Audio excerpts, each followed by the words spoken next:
Je m'appelle Kesha, et à 34 ans, j'ai finalement réalisé mon rêve d'acheter ma propre maison. Après des années à économiser chaque centime, j'ai gardé le secret vis-à-vis de ma famille trop envahissante. Puis un jour, je suis rentré plus tôt à la maison pour trouver ma mère, Janet, en train de faire une visite non autorisée à ma belle-sœur, Vanessa, et son amie, Olivia. Je suis resté figé, sous le choc, la colère montant en moi alors que je les regardais envahir ma vie privée. Si vous avez déjà eu des membres de votre famille qui ont dépassé vos limites, laissez un commentaire ci-dessous et dites-moi d'où vous regardez. S'il vous plaît, abonnez-vous si vous voulez savoir ce qui s'est passé ensuite. Grandir dans la maison des collines signifiait ne jamais avoir un moment de véritable intimité. Ma mère, Janet, était la définition même d'un parent hélicoptère avant même que ce terme n'existe. D'aussi loin que je me souvienne, l'espace personnel était un concept étranger. La porte de ma chambre d'enfant n'avait pas de serrure parce que, nous sommes une famille, et une famille n'a rien à cacher aux autres. Cette philosophie familiale s'étendait à tous les aspects de ma vie. Je me souviens encore de l'humiliation brûlante que j'ai ressentie à 13 ans lorsque j'ai découvert ma mère en train de lire mon journal intime. Le petit carnet rose avec sa serrure fragile avait été mon refuge, le seul endroit où je pensais que mes pensées pouvaient être vraiment les miennes. Quand je l'ai confrontée, les larmes coulant sur mon visage, elle a semblé sincèrement perplexe face à ma détresse. « J'ai besoin de savoir ce qui se passe dans ta vie, Kesha, a-t-elle dit, sa voix d'une calme exaspérant. Comment puis-je te protéger sinon ? Ce moment a cristallisé quelque chose pour moi. Dans notre maison, l'amour et le contrôle étaient considérés comme la même chose.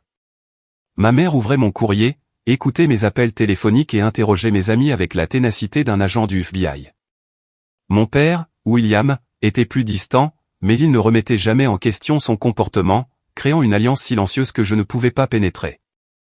Les choses ont radicalement changé lorsque mon frère, Ethan, est né quand j'avais 8 ans. Il est rapidement devenu l'enfant chéri, bien que soumis à la même surveillance étouffante que j'ai endurée. Mais contrairement à moi, Ethan semblait s'épanouir sous cette attention, peut-être parce qu'en tant que seul garçon et le petit dernier, cette surveillance s'accompagnait de privilèges supplémentaires. Ton frère a besoin de plus de soutien, est devenu un refrain courant chaque fois que je soulignais la disparité dans notre traitement.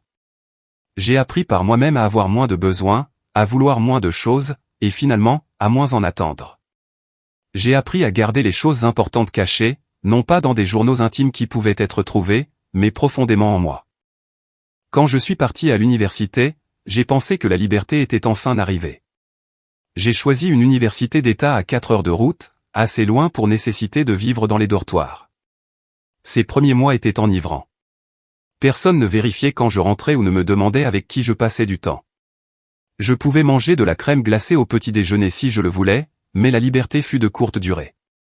Au moment des examens de mi-semestre, ma mère s'était d'une manière ou d'une autre liée d'amitié avec ma conseillère de résidence, Laura, et recevait régulièrement des nouvelles de mes allées et venues. Elle me surprenait avec des visites au moins 2 fois par mois, apportant toujours de la nourriture faite maison et des produits de nettoyage, et trouvant toujours un moyen de réorganiser mon côté de la chambre de dortoir tout en se lamentant sur le fait que ma colocataire, Zoé, devait être une terrible influence à cause de la façon dont elle gardait ses affaires. Après l'université, j'ai accepté un poste d'analyste financière dans notre ville natale, en partie parce que l'opportunité était excellente, mais surtout parce que l'alternative, un poste à Chicago, a été accueilli par une telle campagne d'inquiétude et de culpabilité que je me suis retrouvé à céder une fois de plus à l'attraction gravitationnelle de l'obligation familiale. La famille reste unie, insistait ma mère. Tu me remercieras un jour quand tu auras tes propres enfants et que tu auras besoin d'aide. Le schéma a continué alors que j'établissais ma carrière.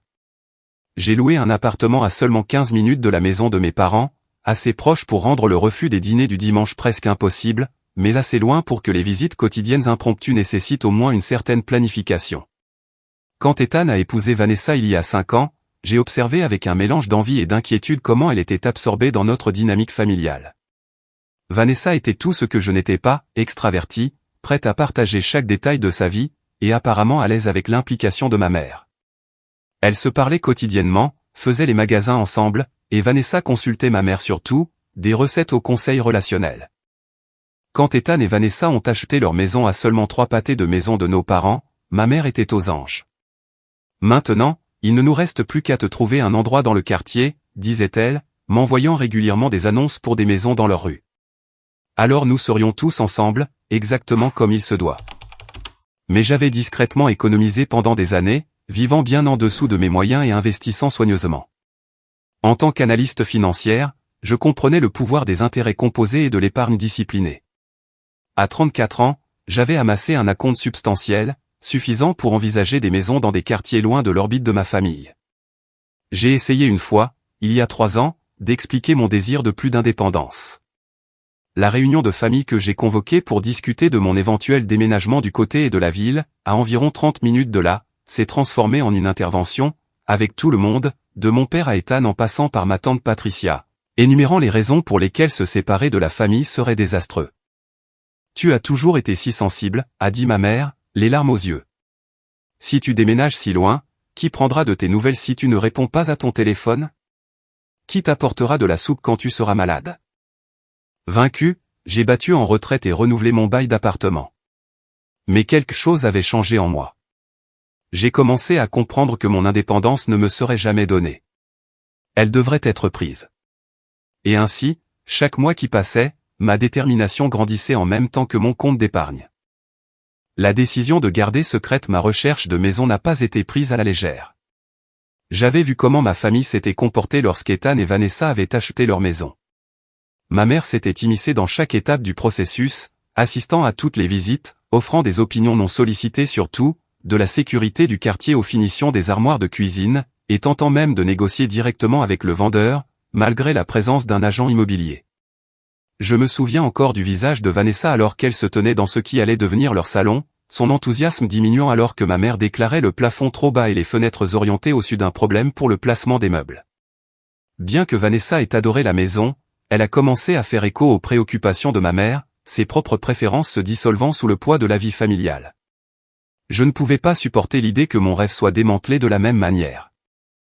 Alors, quand je me suis enfin senti financièrement prête à acheter, j'ai créé une couverture élaborée. J'ai dit à ma famille que je suivais un cours de planification financière les mardis et jeudis soirs alors qu'en réalité, je rencontrais des agents immobiliers et visitais des propriétés. J'utilisais mes pauses déjeuner pour des appels téléphoniques avec des courtiers hypothécaires et des inspecteurs en bâtiment. Je suis devenue une experte pour détourner les conversations loin de mes projets futurs. Ma recherche a commencé en janvier, le mois le plus froid de l'année, lorsque le marché immobilier était au plus bas. J'ai raisonné que moins d'options signifiait moins de chances que quelqu'un me repère à une journée portes ouvertes. J'ai fait des recherches approfondies sur les quartiers, cherchant des zones avec un bon potentiel d'appréciation, mais suffisamment loin des lieux habituels de ma famille pour minimiser les découvertes accidentelles. Le processus était épuisant. Sans soutien familial, chaque décision reposait uniquement sur mes épaules.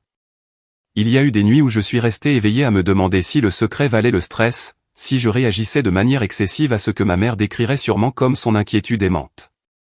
Mais alors je me souvenais du regard sur le visage de Vanessa dans ce salon, et ma résolution se renforçait. Après avoir vu 27 maisons, je l'ai trouvée, celle-là. Une maison coloniale des années 1920 avec des parquets d'origine, une baie vitrée parfaite pour la lecture, et un petit mais charmant jardin à l'arrière. Elle se trouvait dans une rue calme à Oakwood, un quartier à 35 minutes de la maison de mes parents et connu pour ses arbres matures et son atmosphère communautaire.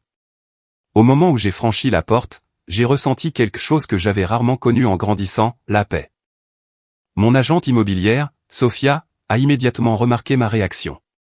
Contrairement aux autres agents immobiliers avec qui j'avais travaillé, elle ne m'a jamais poussé ni précipité mes décisions. Une femme dans la cinquantaine, avec un rire facile et une manière franche, elle avait rapidement compris ma situation sans que j'aie à trop m'expliquer. « Vous aimez celle-ci » a-t-elle dit, non pas une question mais une affirmation. « Est-ce si évident ?»« Keisha, je vous montre des maisons depuis 3 mois. C'est la première fois que vous avez l'air de déjà y vivre. » Le processus de clôture a été éprouvant. J'ai programmé la signature pour un mercredi matin, disant à mon bureau que j'avais un rendez-vous chez le médecin et à ma famille que j'avais une réunion client importante. J'ai créé une nouvelle adresse électronique juste pour la correspondance liée à la maison et j'ai fait envoyer tous les documents à une boîte postale que j'avais louée. J'ai payé un supplément pour qu'un notaire mobile me rencontre dans un café plutôt que d'aller à la société de titres, où je pourrais être vu. Pendant tout ce temps, la culpabilité me rongeait. Étais-je ridicule? Ma famille serait-elle vraiment blessée que j'ai traversé cette étape importante sans eux? Le doute était parfois presque paralysant, mais chaque fois que ma mère appelait pour me parler d'une autre, petite maison parfaite, près de chez eux, je me réengageais sur mon chemin secret. Le jour où j'ai reçu les clés était surréaliste. Sophia m'a retrouvé à la maison, me remettant non seulement les clés, mais aussi une bouteille de champagne et une petite plante. Chaque nouvelle maison a besoin de quelque chose de vivant pour vous souhaiter la bienvenue, a-t-elle dit, me faisant une brève étreinte. Je suis fier de vous, Keisha. C'est votre espace, selon vos conditions. Je suis resté dans le salon vide après son départ, les clés serrées dans ma main, submergé par un mélange d'euphorie et d'incrédulité. Je l'avais fait. Je possédais une maison. Les murs autour de moi étaient les miens. Pour la première fois, j'avais un espace qui était vraiment, légitimement, légalement à moi seul. Emménager progressivement était un autre exercice de subterfuge. Je gardais mon appartement comme couverture, transférant lentement mes biens par petites charges qui ne seraient pas remarquées si quelqu'un passait à l'improviste. Je trouvais des excuses pour manquer les rassemblements du week-end afin de pouvoir peindre ou installer des meubles. Je suis devenu à droite pour prendre des appels vidéo dans des pièces nues, positionnant soigneusement ma caméra pour ne rien montrer de mon environnement. Ces premières semaines étaient une étrange double vie. Dans mon appartement, tout restait comme prévu. Dans ma maison, je créais lentement le foyer que j'avais toujours voulu. J'ai peint le salon d'un vert sauge doux qui aurait fait froncer le nez de ma mère en signe de désapprobation. J'ai rangé mes livres par couleur plutôt que par ordre alphabétique, comme elle insistait que c'était la seule méthode sensée. J'ai accroché des œuvres d'art qui me parlaient plutôt que d'être assorties à mes meubles. De petites rébellions, mais chacune était une déclaration d'indépendance. Je prévoyais de révéler mon achat éventuellement. Bien sûr, je n'avais pas l'intention de le garder secret pour toujours, juste assez longtemps pour établir l'espace comme étant indéniablement le mien. J'imaginais les inviter à dîner une fois que tout serait arrangé exactement comme je le voulais, leur présentant ma réussite comme un fait accompli, ma mère étant fière de ma discipline financière, mon père impressionné par mon indépendance. Mais la vie suit rarement nos scénarios soigneusement construits, et les familles répondent rarement selon les scripts que nous écrivons pour elles dans nos esprits.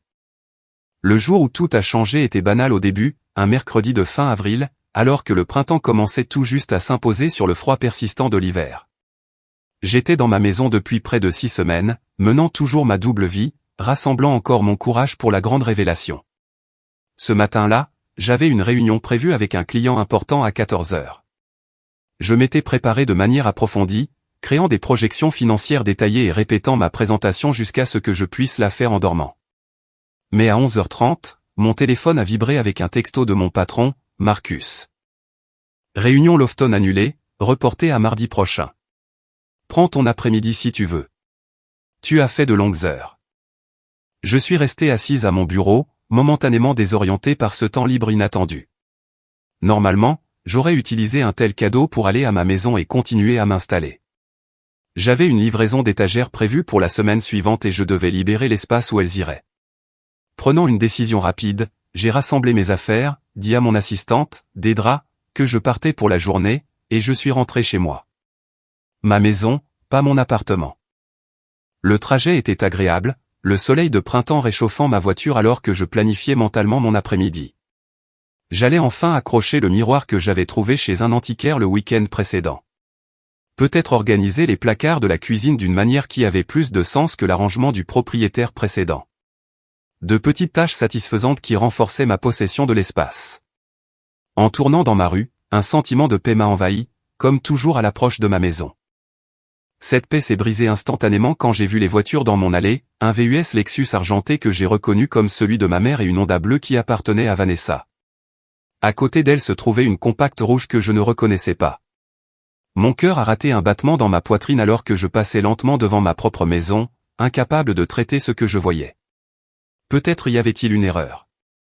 Peut-être rendait-elle visite à quelqu'un d'autre dans la rue. Mais non, les voitures étaient bien dans mon allée. Et alors que je faisais le tour du pâté de maison, l'esprit en ébullition, j'ai aperçu un mouvement à travers ma fenêtre de devant. Quelqu'un était à l'intérieur de ma maison. Je me suis garé au coin de la rue, les mains tremblant si fort que j'ai laissé tomber mes clés 2 fois avant de réussir à verrouiller la voiture. M'approchant à pied, j'ai avancé prudemment le long du côté de ma propriété, où une rangée d'hortensias offrait une certaine couverture. Je pouvais entendre des voix maintenant, flottant à travers la fenêtre de la salle à manger partiellement ouverte. Les moulures couronnées sont d'origine de la maison, disait ma mère, sa voix de guide touristique en plein effet. Keisha n'a aucune idée de la chance qu'elle a eue de trouver un endroit avec ses détails architecturaux intacts. Je me suis accroupi plus bas, me rapprochant de la fenêtre. À travers l'ouverture des rideaux, je pouvais voir ma mère faire de grands gestes dans ma salle à manger. Vanessa, hochant la tête avec appréciation, tandis qu'une femme que je ne reconnaissais pas, une blonde élégamment vêtue, examinait le vaisselier encastré. A-t-elle déjà décidé d'une palette de couleurs, demanda l'étrangère. Cette pièce serait magnifique avec un bleu marine profond sur les murs. Olivia, tu sais à quel point elle peut être indécise, répondit ma mère avec un rire qui me glaça le sang. C'est pourquoi je voulais te montrer l'endroit. Elle a besoin de conseils, et ton œil pour le design serait d'une grande aide. Elles sont sorties de mon champ de vision, leur voix s'estompant alors qu'elles continuaient dans la cuisine. Je suis resté figé, une tempête d'émotions m'empêchant de penser clairement. Comment avaient-elles découvert? Comment étaient-elles entrées? Qui était cette Olivia à qui ma mère se sentait le droit de partager mon espace privé? J'ai changé de position, me déplaçant vers la fenêtre de la cuisine, où je pouvais les entendre plus clairement. La voix de ma belle-sœur passait à travers la vitre. La cuisine est belle, mais tellement démodée. Ces armoires devraient partir immédiatement, disait Vanessa. Et les comptoirs. Je n'arrive pas à croire qu'elle se soit contentée de Stratify. Nous l'aiderons à rénover, l'assura ma mère. William et moi pensions lui donner de l'argent pour son anniversaire pour moderniser cet espace.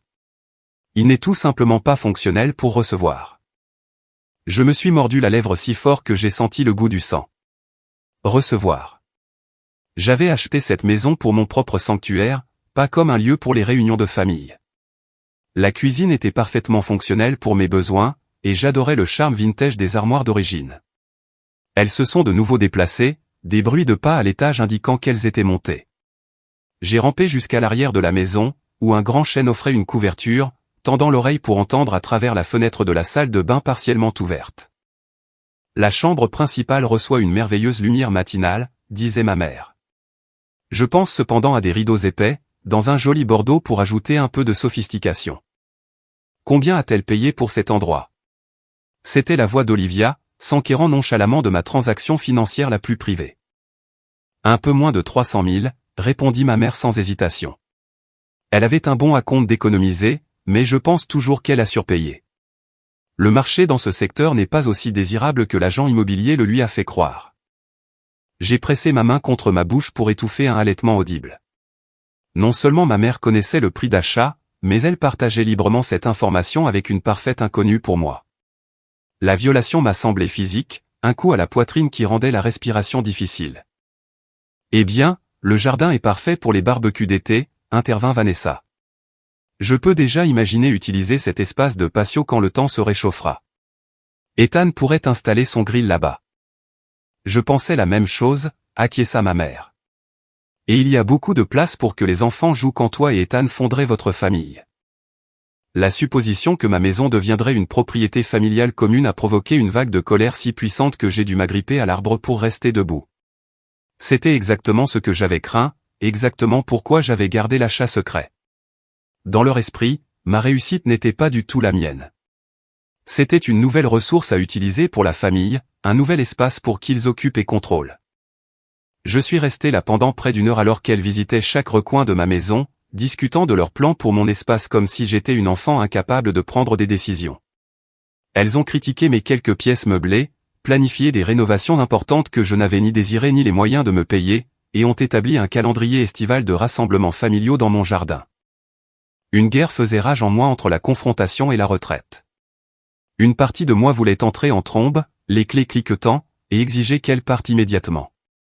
Une autre partie, conditionnée par des décennies de dynamique familiale, chuchotait que faire une scène ne ferait que prouver leur point de vue selon lequel j'étais émotive, irrationnelle et avais besoin de leurs conseils. Finalement, j'ai choisi une troisième option. J'attendrai silencieusement jusqu'à ce qu'elles partent, et ensuite je m'assurerai que cela ne se reproduise plus jamais. Je suis resté caché jusqu'à ce que j'entende la porte d'entrée s'ouvrir et le murmure des au revoir. Regardant prudemment au coin de la maison, j'ai vu ma mère verrouiller ma porte d'entrée avec une clé que je ne lui avais jamais donnée. Les trois femmes ont bavardé brièvement près de leur voiture, ma mère tapotant affectueusement l'épaule de Vanessa avant qu'elles ne partent dans des véhicules séparés, totalement inconscientes de ma présence ou de la tempête qu'elles avaient déclenchée. Au moment où leurs voitures ont disparu de la vue, j'ai sprinté jusqu'à ma porte d'entrée, les mains tremblant d'un mélange de rage et de détermination. À l'intérieur, l'odeur persistante du parfum distinctif de ma mère, une fragrance florale qu'elle portait sans changement depuis mon enfance, flottait dans l'air comme un fantôme indésirable. Je me suis tenu dans mon entrée, inspectant mon espace violet, remarquant de petits changements, un coussin réarrangé, un livre déplacé de l'endroit où je l'avais laissé, une bougie qui avait été déplacée sur une autre table. Mon premier appel a été pour un serrurier d'urgence. L'entreprise a promis quelqu'un dans l'heure et, fidèle à sa parole, un jeune homme nommé Diego est arrivé 45 minutes plus tard. J'ai payé le supplément pour un service le jour même sans hésitation, regardant avec une satisfaction sombre alors qu'il remplaçait chaque serrure de la maison. Des problèmes d'effraction dans le quartier, demanda Diego d'un ton conversationnel alors qu'il travaillait sur la porte arrière. Quelque chose comme ça, ai-je répondu, ne voulant pas expliquer que les intrus étaient ma propre famille. Les serrures étaient à peine changées que mon téléphone a commencé à sonner, le nom de ma mère clignotant sur l'écran. Je l'ai laissé aller à la messagerie vocale. Elle a rappelé immédiatement, et encore une fois je l'ai ignoré. Au troisième appel, j'ai finalement répondu, sortant sur mon patio arrière pour une conversation que je savais difficile. Keisha ? La voix de ma mère était pleine d'indignation. J'ai juste essayé de repasser chez toi pour déposer des échantillons de peinture et ma clé ne fonctionne pas. As-tu changé les serrures ? L'aveu désinvolte qu'elle avait prévu une deuxième visite non autorisée le même jour a provoqué une nouvelle vague de colère en moi. Oui, j'ai changé les serrures, ai-je répondu, luttant pour garder ma voix stable. Voudrais-tu m'expliquer pourquoi tu avais une clé de ma maison en premier lieu ? Ou pourquoi tu t'es senti le droit de faire une visite à Vanessa et à quelqu'un que je n'ai même jamais rencontré ? Un moment de silence a suivi, et je pouvais presque voir l'expression de ma mère, le bref éclair de culpabilité rapidement remplacé par une justification vertueuse. Je ne sais pas pourquoi tu es en colère, a-t-elle finalement dit. J'étais juste fier de ta réussite et je voulais montrer à Vanessa et Olivia ta belle maison. Olivia est décoratrice d'intérieur, tu sais. Elle avait des idées merveilleuses pour ton espace. Ce n'est pas la question, maman, ai-je dit, ma voix s'élevant malgré mes efforts pour rester calme. Tu n'avais pas la permission d'être dans ma maison. Tu n'avais pas la permission de faire une copie de ma clé. Tu n'avais pas la permission de partager des détails sur mon achat privé avec des étrangers. Olivia n'est pas vraiment une étrangère, ricana ma mère. C'est la fille de Denise. Tu te souviens de Denise de l'église. De plus, nous sommes une famille, Keisha. La famille n'a pas besoin de permission. C'est exactement le problème, ai-je dit. Tu n'as jamais respecté mes limites. Jamais. De la lecture de mon journal intime quand j'étais enfant à l'ouverture de mon courrier en tant qu'adulte. Ouvrir ton courrier, m'a-t-elle interrompu, mais sa voix avait cette légère inflexion que je reconnaissais de mon enfance quand elle était prise en flagrant délit de mensonge. Oui, maman. Les documents de clôture de cette maison m'ont été envoyés par la poste. C'est comme ça que tu l'as découvert, n'est-ce pas ? Tu as pris mon courrier de mon appartement pendant que j'étais au travail. Le silence à l'autre bout du fil a confirmé mes soupçons. Keisha, a-t-elle finalement dit, sa voix s'adoucissant pour prendre le ton persuasif qui avait toujours réussi à me faire douter de moi-même. Je m'inquiétais pour toi. Tu as été si secrète ces derniers temps, manquant les dîners de famille, ne répondant pas rapidement aux appels. Je pensais que quelque chose n'allait pas. Quand j'ai vu l'enveloppe de la société de titres, j'ai craint que tu aies des problèmes financiers. Alors tu l'as ouverte, tu as fait une copie de la clé de ma maison à mon insu, puis tu t'es senti le droit d'entrer chez moi et de faire des visites pendant que j'étais au travail ? Ma voix s'élevait à nouveau, des années de frustration refoulées remontant à la surface. Tu exagères complètement la situation, a-t-elle répondu, une pointe de défense revenant dans sa voix. J'allais te le dire ce week-end. Je pensais que nous pourrions te surprendre avec de l'aide pour la décoration. Vanessa et moi avons choisi des rideaux pour le salon qui seraient bien mieux que ces choses fragiles que tu as installées. J'ai fermé les yeux, pressant mes doigts contre ma tempe, où un mal de tête commençait à se former. Maman, ce que tu as fait était mal. C'était une violation de ma vie privée et de ma confiance. J'ai 34 ans, pas une enfant.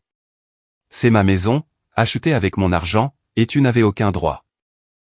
J'en avais parfaitement le droit, m'a-t-elle interrompu, sa voix s'élevant pour correspondre à la mienne. Je suis ta mère.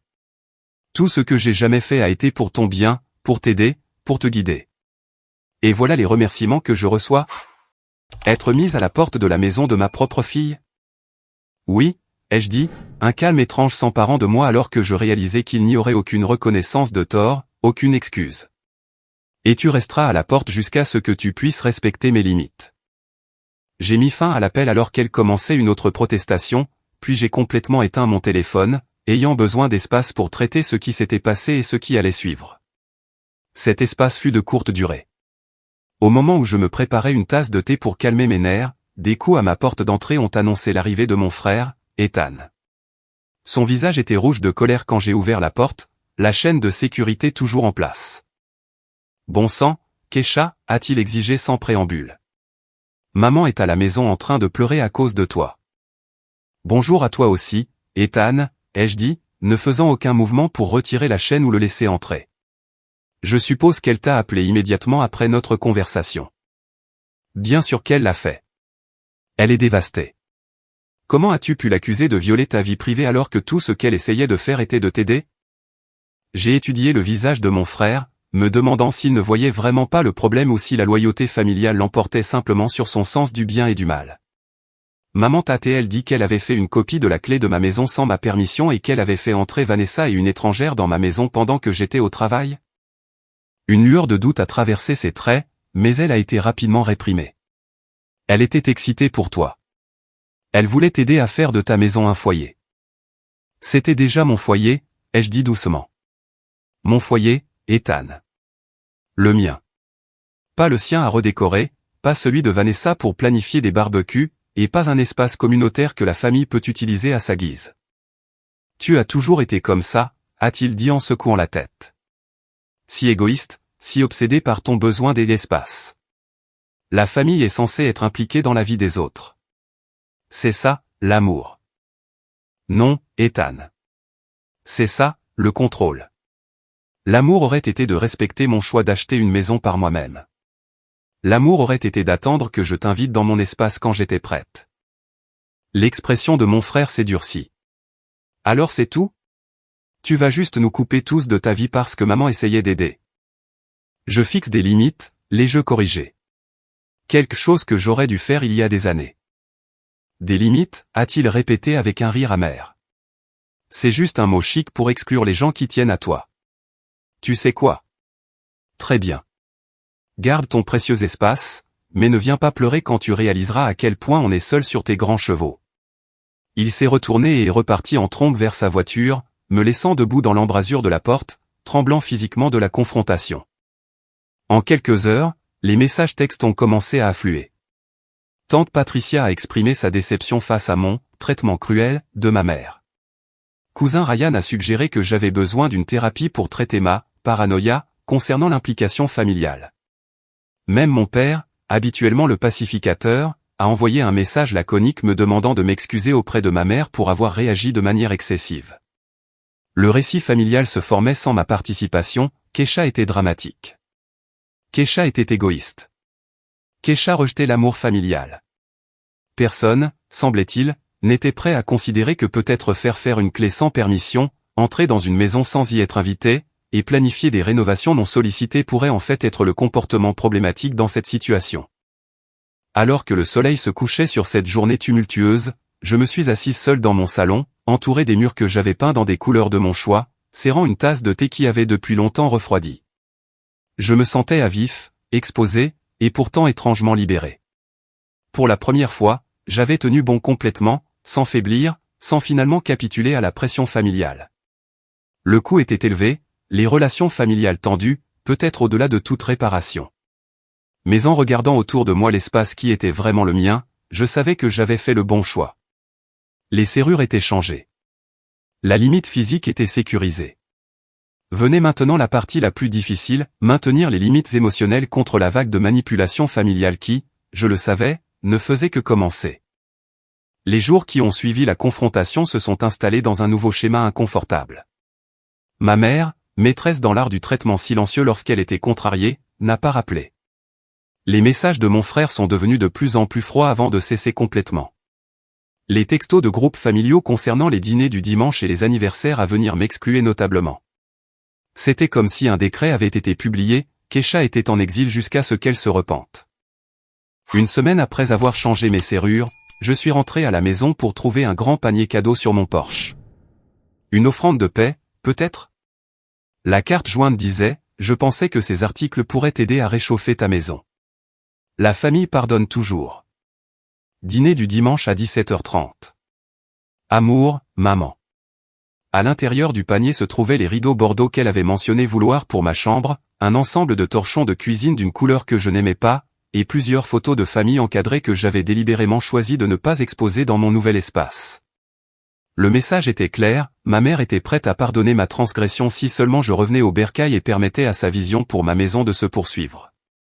J'ai retourné le panier, intact, sur le porche de mes parents cette nuit-là avec une note de ma part, merci de penser à moi, mais j'ai déjà choisi une décoration qui correspond à mes goûts.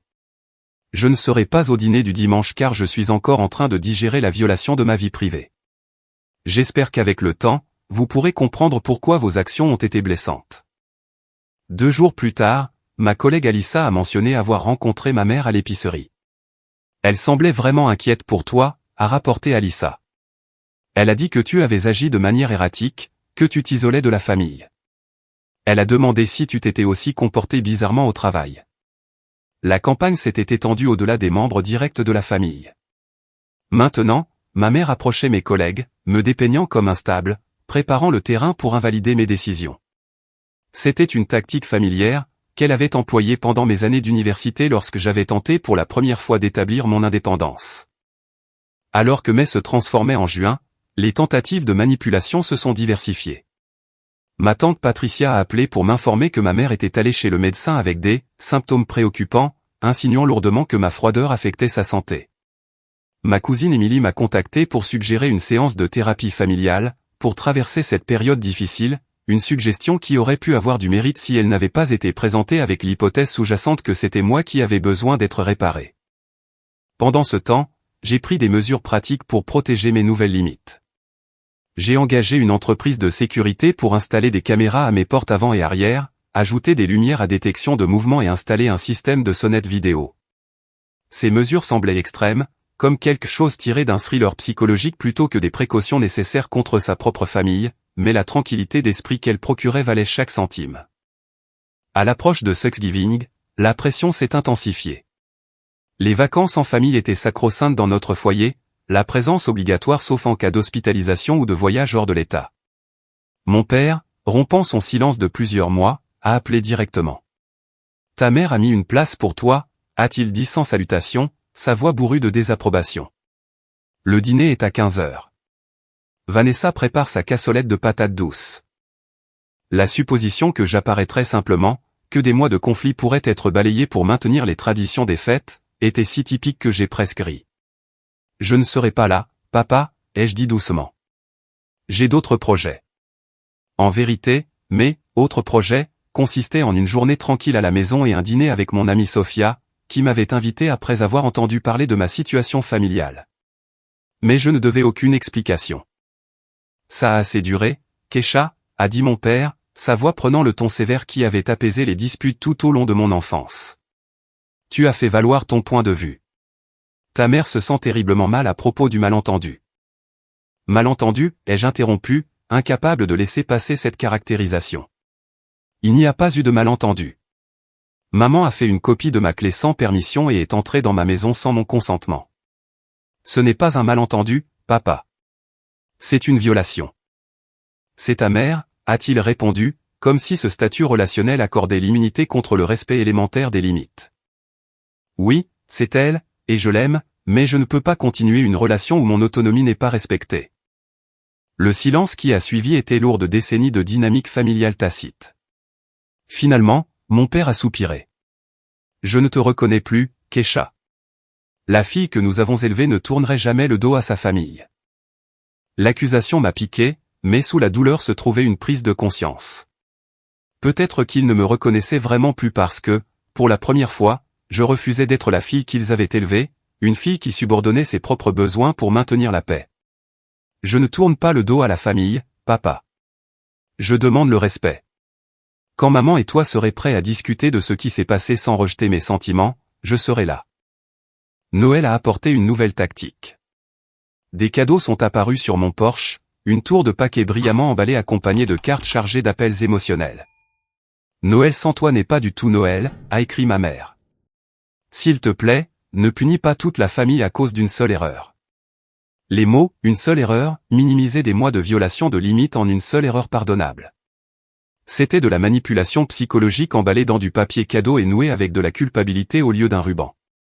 J'ai laissé les cadeaux non ouverts dans ma chambre d'amis, incapable de les accepter ou de les retourner sans me sentir manipulé.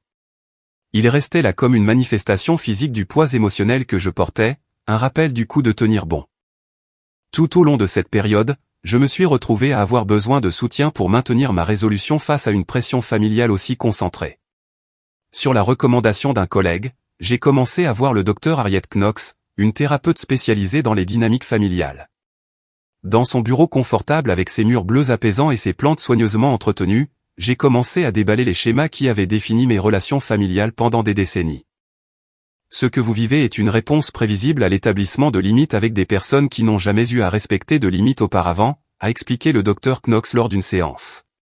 La culpabilité, les intermédiaires que votre mère vous envoie, les problèmes de santé, la minimisation de la violation, ce sont toutes des tactiques courantes pour vous ramener dans la dynamique établie. Parfois, je me demande si je réagis de manière excessive, ai-je admis. Changer les serrures était-il vraiment nécessaire? Le docteur Knox s'est légèrement penché en avant. Keisha, si une amie vous disait que quelqu'un avait fait une copie de la clé de sa maison sans permission et était entré chez elle pendant son absence, que lui conseilleriez-vous de faire? Présenté de cette façon, la réponse était évidente. Changer les serrures. Exactement. Le fait que la personne qui a violé vos limites soit votre mère ne rend pas la violation moins grave.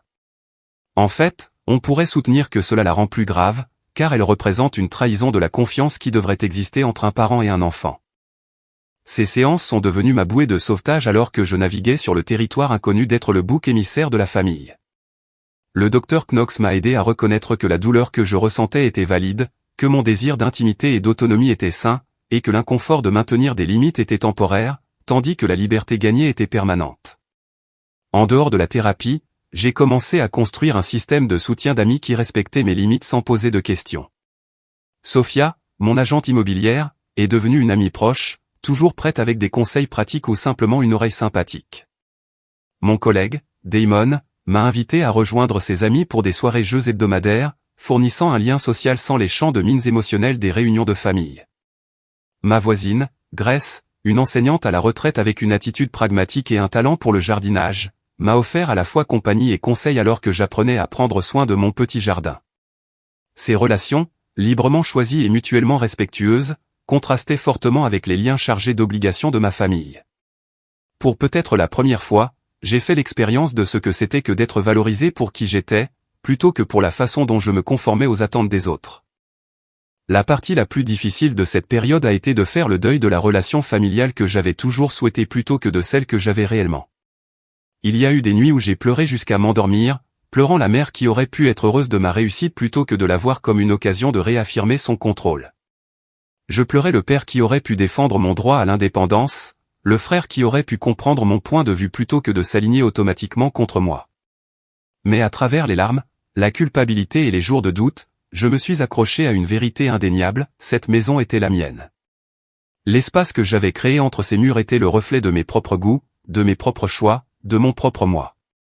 Et ce moi valait la peine d'être protégé, même à grands frais.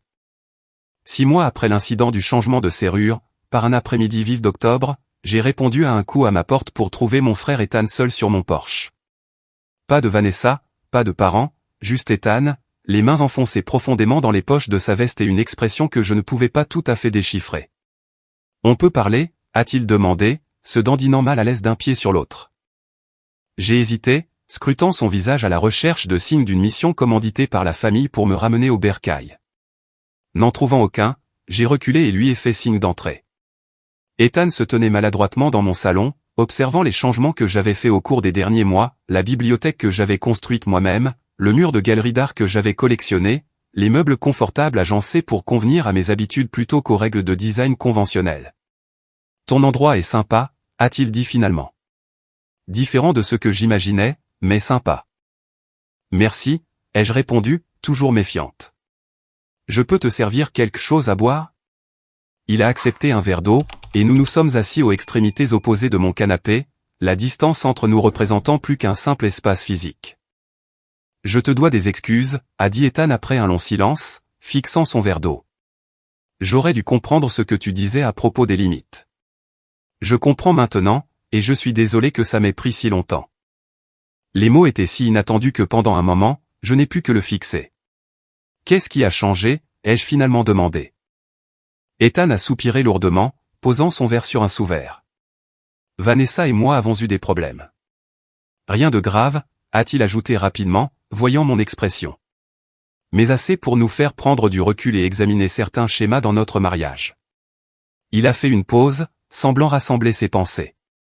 Le mois dernier, Vanessa a réalisé que certaines de ses affaires personnelles avaient été déplacées dans notre chambre. Son journal, des papiers de son travail. Au début, nous avons pensé que peut-être l'un de nous les avait déplacés et oubliés, ou peut-être que le service de nettoyage avait bougé des choses en époussetant. Un sentiment froid s'est installé dans mon estomac, anticipant déjà où cette histoire allait mener. Puis, Vanessa a remarqué des commentaires que maman faisait, des choses spécifiques qu'elle n'aurait pas pu savoir à moins que. Il s'est interrompu, puis a croisé mon regard directement.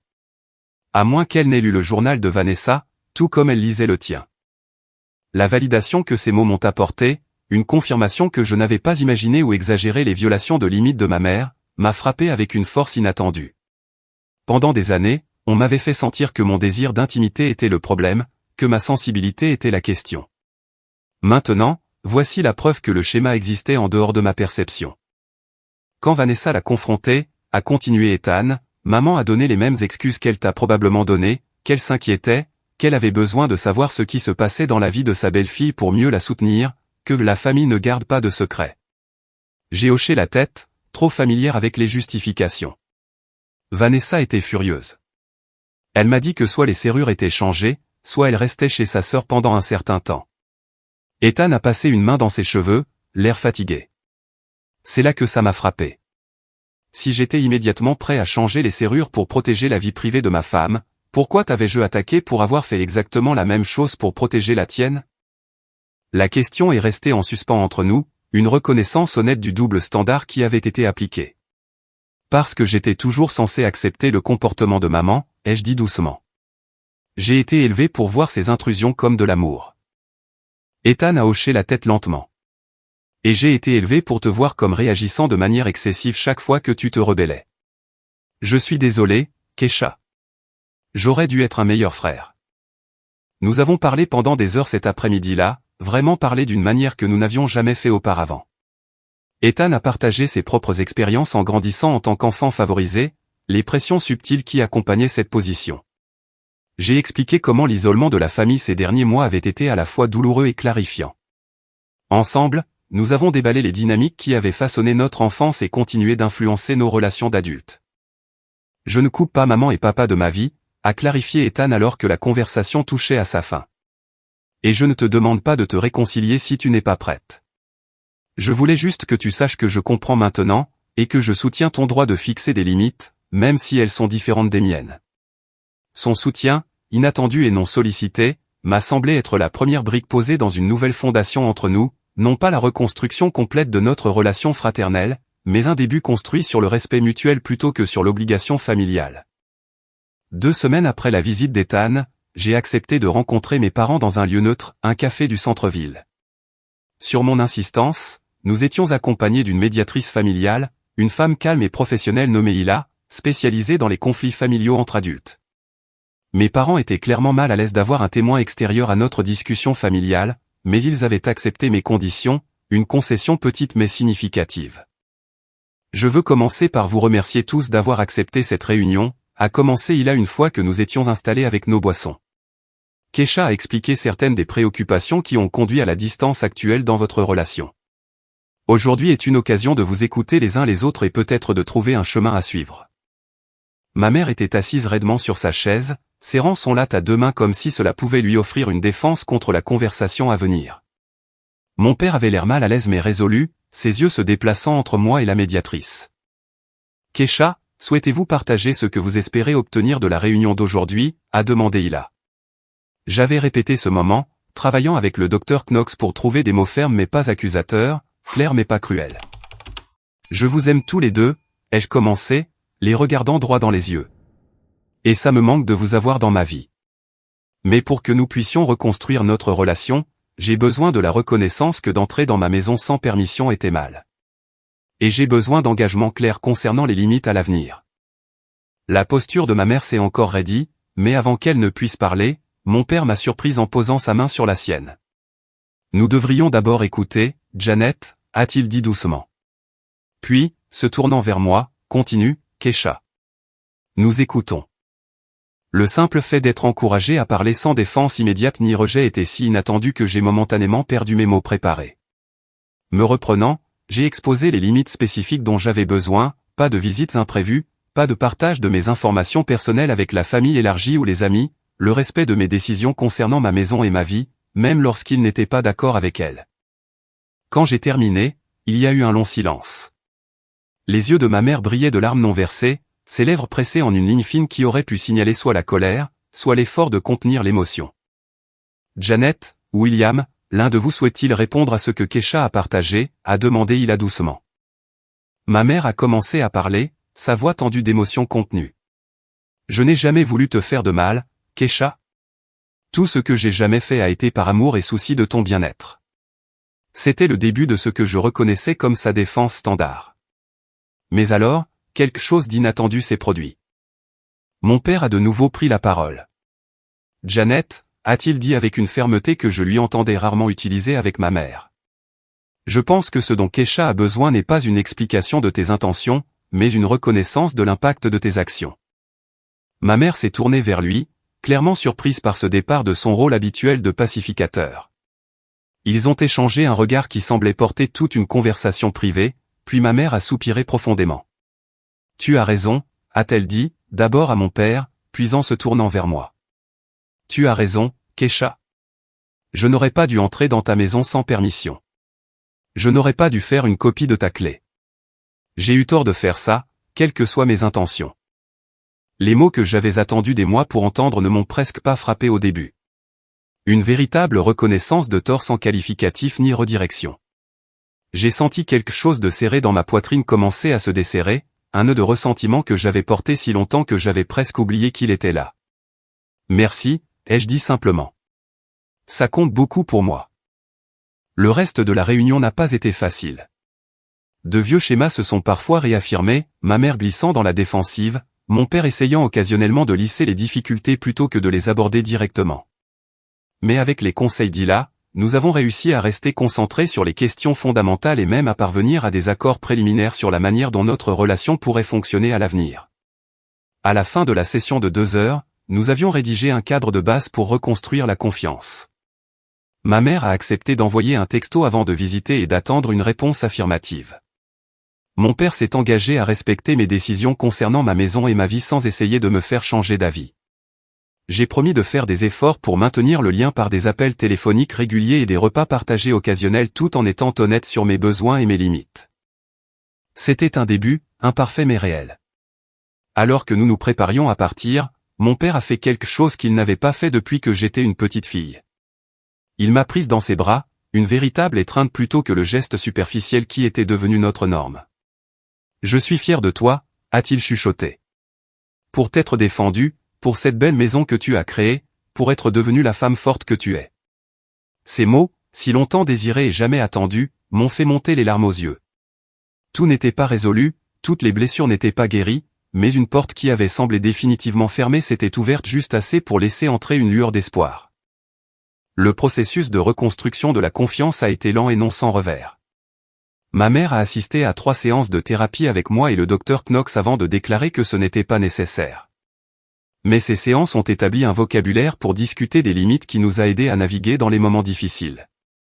Mon père, de manière surprenante, a continué à me rencontrer occasionnellement avec la thérapeute, semblant désireux de comprendre les dynamiques qui avaient façonné notre famille. 2 mois après notre réunion de médiation, j'ai invité mes parents à dîner chez moi. L'invitation était assortie de paramètres clairs, arrivée à 18 h, départ à 21 h. Aucune discussion de rénovation ou de décoration à moins que je ne demande spécifiquement un avis. À mon grand soulagement, ils ont respecté ces limites complètement, admirant ma maison telle qu'elle était plutôt que telle qu'ils l'auraient créée. Alors que l'hiver se transformait en printemps, une nouvelle normalité précaire a commencé à émerger. Ma relation avec mon frère s'est renforcée, construite sur le respect mutuel plutôt que sur une obligation familiale partagée. Vanessa et moi avons développé une amitié indépendante de notre lien familial, trouvant un terrain d'entente dans nos expériences et nos intérêts communs plutôt que de simplement nous tolérer en tant que parentes. Le premier rassemblement familial vraiment réussi chez moi a eu lieu en avril, exactement un an après l'incident du changement de serrure, un petit dîner d'anniversaire pour mon père avec une heure de début et de fin claire, des invitations spécifiques plutôt qu'une présence supposée, et surtout, un plaisir sincère de la compagnie des uns et des autres sans les sous-entendus de contrôle et de ressentiment qui avaient auparavant défini nos interactions. Alors que ma mère se préparait à partir ce soir-là, elle s'est arrêtée dans l'entrée, regardant autour d'elle la maison que j'avais créée. « Tu sais, a-t-elle dit pensivement, je n'aurais jamais choisi cette couleur pour les murs de ton salon, mais en la voyant maintenant, avec tout ce que tu as fait d'autre, je dois admettre que cela te va parfaitement. » Venant de ma mère, cette reconnaissance que mes choix pouvaient être valides, même s'ils étaient différents des siens, m'a semblé monumentale, un petit mais significatif pas vers le fait de me voir comme une personne distincte plutôt qu'une extension d'elle-même. « Merci, maman, ai-je dit, sincèrement. Ça compte beaucoup. » Un an après avoir changé mes serrures, je me suis assise dans mon jardin par une parfaite soirée de printemps, réfléchissant au parcours des 12 derniers mois. Le petit patio où ma mère avait autrefois planifié des barbecues familiaux sans ma participation était maintenant mon endroit préféré pour le café du matin et la réflexion du soir. J'avais planté de la lavande et du romarin le long des bordures, leur parfum emplissant l'air à chaque douce brise. Le chemin vers la guérison n'a pas été droit ou simple. Il y a eu des moments de régression, ma mère oubliant d'appeler avant de passer, mon propre repli occasionnel dans un silence défensif plutôt qu'une communication claire. Mais sous les faux pas inévitables se trouvait une fondation de respect qui n'avait jamais existé dans notre relation auparavant. Ironiquement, l'établissement de limites fermes avait finalement amélioré nos relations familiales plutôt que de les détruire comme je l'avais craint dans mes moments les plus sombres. Avec des attentes et des conséquences claires, les interactions sont devenues moins chargées de tensions et de ressentiments tacites. Je ne redoutais plus les réunions de famille, anticipant des violations de limites à chaque tournant. Ma mère ne ressentait plus le besoin de surveiller constamment ma vie, acceptant progressivement que mon indépendance n'était pas un rejet d'elle. Le changement n'a pas été facile pour elle. Sur la suggestion du docteur Knox, ma mère avait finalement commencé à voir son propre thérapeute, bien qu'elle ait refusé de partager les détails de ses séances avec la famille. Quoi qu'il en soit discuté, cela semblait aider, car avec le temps, j'ai remarqué des changements subtils mais significatifs dans son comportement. Elle a commencé à demander plutôt qu'à supposer, à écouter plutôt qu'à offrir immédiatement des solutions, à reconnaître quand son aide n'était pas réellement utile. Mon père, lui aussi, avait changé d'une manière que je n'avais pas anticipée.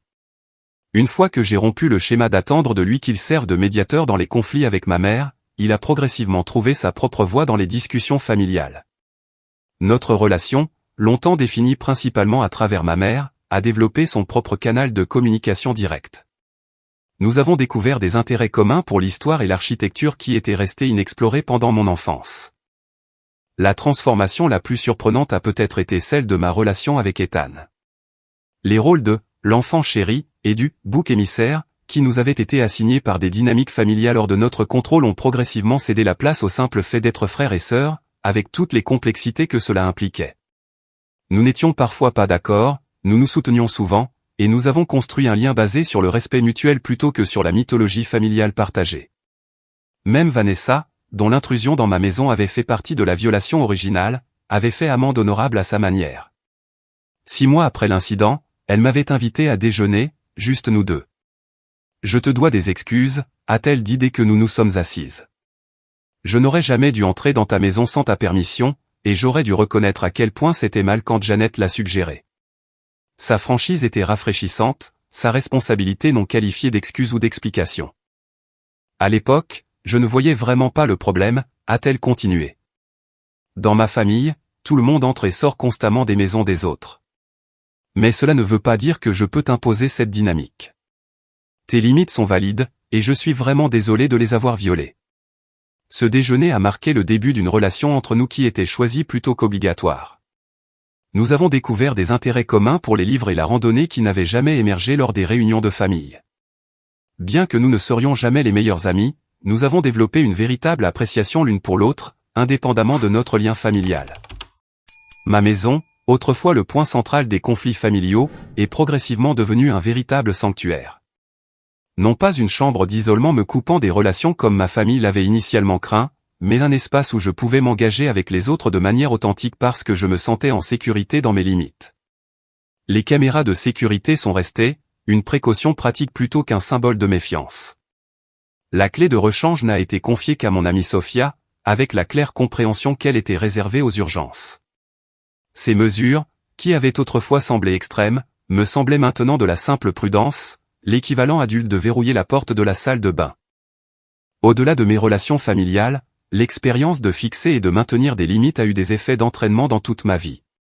Au travail, je suis devenu plus à l'aise pour refuser des projets qui ne correspondaient pas à mes forces ou à mes intérêts. En amitié, j'ai appris à exprimer mes besoins directement plutôt que de m'accommoder des autres à mes propres dépens. Dans mes relations amoureuses, j'ai reconnu les signaux d'alarme plus rapidement, ne confondant plus le contrôle avec l'attention ou la persistance avec la passion. Le docteur Knox avait eu raison, l'inconfort d'établir des limites était temporaire, mais la liberté gagnée était permanente. La culpabilité qui m'avait tourmenté pendant ces premiers mois d'éloignement s'est progressivement dissoute, remplacée par une confiance tranquille en mon droit de déterminer les conditions de mes relations. Il y avait encore des moments difficiles, bien sûr. Les schémas familiaux établis sur des décennies ne disparaissaient pas entièrement en une seule année. Ma mère glissait occasionnellement dans ses anciens comportements de contrôle, surtout en période de stress ou de changement. Mais la différence maintenant était que ces dérapages étaient reconnus et traités, non acceptés comme inévitables ou endurés dans un ressentiment silencieux. Les serrures que j'avais changées dans un moment de juste colère en étaient venues à représenter quelque chose au-delà de la sécurité physique. Elles symbolisaient ma propriété non seulement de mon bien mais de ma vie, mon droit de déterminer qui avait accès à mon espace, à mon temps, à mon énergie. En changeant ces serrures, je m'étais déclaré l'autorité sur mes propres besoins et limites, une déclaration qui continuait de résonner dans toutes mes relations.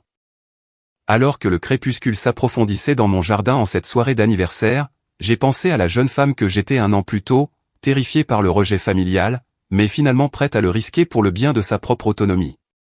J'aurais aimé pouvoir lui dire que le voyage à venir, bien que difficile, mènerait à des relations plus profondes et plus authentiques qu'elle n'en avait jamais connues, qu'en tenant bon, elle découvrirait des forces qu'elle ne se connaissait pas, que la famille qu'elle craignait de perdre se transformerait finalement en quelque chose de plus sain, précisément parce qu'elle avait été assez courageuse pour exiger le changement. Les clés de la maison dans ma poche me semblaient différentes maintenant, familières plutôt que chargées de signification. Juste des clés, pas des symboles de rébellion ou d'indépendance, juste le moyen de sécuriser un espace qui était indéniablement le mien, un espace où je pouvais accueillir les autres selon mes propres conditions. Avez-vous déjà dû fixer des limites difficiles avec les personnes que vous aimez? Ce n'est jamais facile, mais parfois nécessaire pour que de vraies relations puissent se développer. Si cette histoire a résonné en vous, s'il vous plaît, laissez un commentaire ci-dessous partageant votre expérience.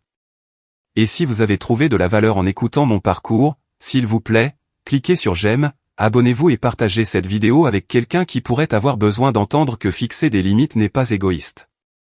C'est un acte de respect de soi qui profite finalement à toutes les personnes impliquées. Merci d'avoir écouté mon histoire. Et rappelez-vous, parfois les serrures que nous devons changer ne sont pas seulement sur nos portes, mais sur des schémas qui ne nous servent plus.